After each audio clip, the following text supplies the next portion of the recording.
আসসালামু আলাইকুম। বাংলাদেশের রাজনৈতিক ইতিহাস মানেই শুধু নেতা আর দল নয়, এর ভেতরে লুকিয়ে থাকে এক-একটা নাটকীয় গল্প।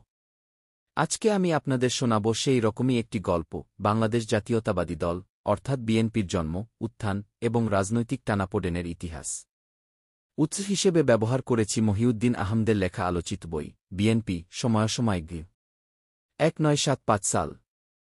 জাতির জনক বঙ্গবন্ধু শেখ মুজিবুর রহমানের হত্যার পর দেশজুড়ে শুরু হয় এক অস্থির রাজনৈতিক সময়।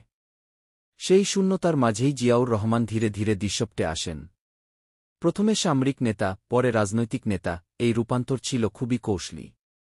1978 সালে তিনি গঠন করেন বাংলাদেশ জাতীয়তাবাদী দল, বিএনপি।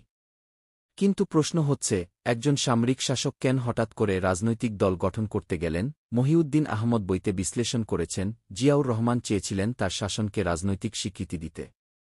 তিনি বেছে নেন এমন সব নেতাকে যারা আওয়ামী লীগ বিরোধী, যারা আগে রাজনীতি করতেন কিন্তু রাজনীতি থেকে ছিটকে পড়েছিলেন।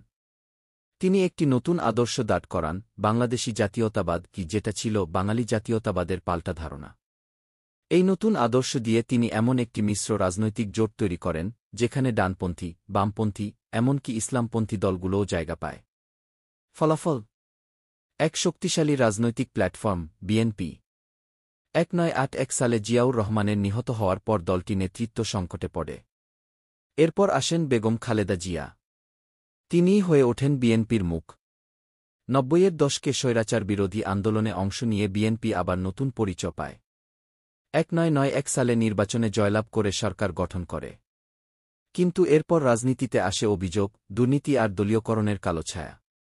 বইটির সবচেয়ে গুরুত্বপূর্ণ দিক হল, এটি কেবল বিএনপির গুণকীর্তন নয়, বরং দলটির ব্যর্থতা, অন্তর্কলহ, আদর্শ বিচ্যুতি এবং রাজনৈতিক দোদুল্যমানতা খুব স্পষ্টভাবে তুলে ধরা হয়েছে। জিয়া যেই জাতীয়তাবাদী দর্শন দাঁড় করাতে চেয়েছিলেন, সেটা কি সত্যিই বাস্তবায়ন হয়েছে? নাকি বিএনপি একসময় শুধুই ক্ষমতা দখলের জন্য চালিত হয়েছে? বিএনপি, সময়াসময় কেবল একটি রাজনৈতিক দলের ইতিহাস নয়, বরং এটি একটি সময়ের দলিল। যে-কোনো রাজনৈতিক চিন্তাশীল মানুষের জন্য বইটি একটি দর্পণ, যেখানে দেখা যায় বাংলাদেশের রাজনীতির বাস্তব চিত্র।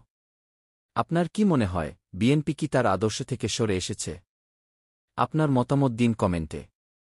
ভিডিওটি ভালো লাগলে লাইক দিন, বন্ধুদের সাথে শেয়ার করুন, এবং এমন আরও তথ্যভিত্তিক গল্প পেতে সাবস্ক্রাইব করতে ভুলবেন না। আল্লাহ হাফেজ।